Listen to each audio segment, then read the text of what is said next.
আজ হচ্ছে রবিবার। দেখো কি পরিমাণে এদিকে বৃষ্টি হচ্ছে, মেঘ পুরো অন্ধকার হয়ে আছে, যেন মনে হচ্ছে ভোরের বেলা।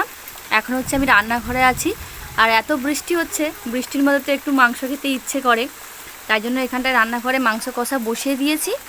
চলো তোমাদেরকে দেখাই। কারেন্টও নেই, তাই অন্ধকার, মোবাইলে ফ্ল্যাশ জ্বেলে আর ভিডিও করছি। এখানে মাংসটা কষাতে বসিয়ে দিয়েছি আমি, জাস্ট সবেমাত্র মশলাটা কষিয়ে মাংসটা তুলেছি। আর আমাদের বাড়িতে তো সবাই মাংস খেতে ভীষণ পছন্দ করে, কি বলবো, ভালো মন্দ মধ্যে যত যাই খাবারের কথা বলুন না কেন, সবাই ততটা খুশি নয়, কিন্তু মাংস হবে বললে সবাই ভীষণ খুশি হয়ে যায়। কি বলবো, সেই নবমী থেকে যা মাংস খাওয়া হচ্ছে আর কি।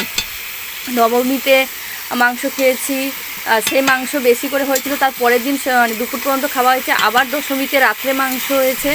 হ্যাঁ, একাদশী দিনে তো মাসির বাড়ি গিয়েছিলাম, সেখানেও অল্প মাংস খেয়েছি, দিদির কাছে দেখা করতে গিয়েছিলাম, সেখানেও খেয়েছি, আবার আজও আবার কাল দিনটা বাদ দিয়ে আবার আছে এই মাংস হচ্ছে, এখন কষাচ্ছি আমি।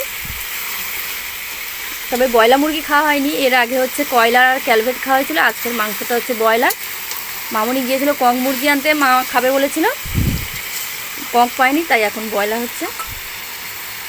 মাংসটা এখন কষাক ভালো করে, তোমাদেরকে একবার দেখাই, বাইরের ওয়েদারটা একবার দেখো, পুরো একদম অন্ধকার হয়ে আছে, প্রচুর পরিমাণে বৃষ্টি হচ্ছে, কাল থেকে তো ধরেই আছে, আর বিদ্যুৎ চমকাচ্ছে সারা রাত ধরে।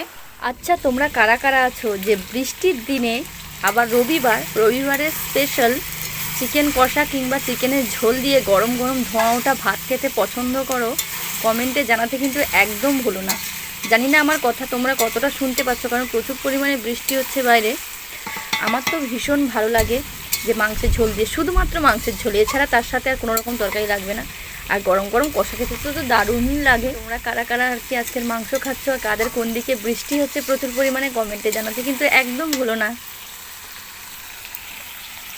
তো এখানটায় মাংসটা কষা চলছে, এখন ভালো করে কষা হোক, তেলটা ছাড়ুক, তারপরে আর কি জল দিয়ে দেবো।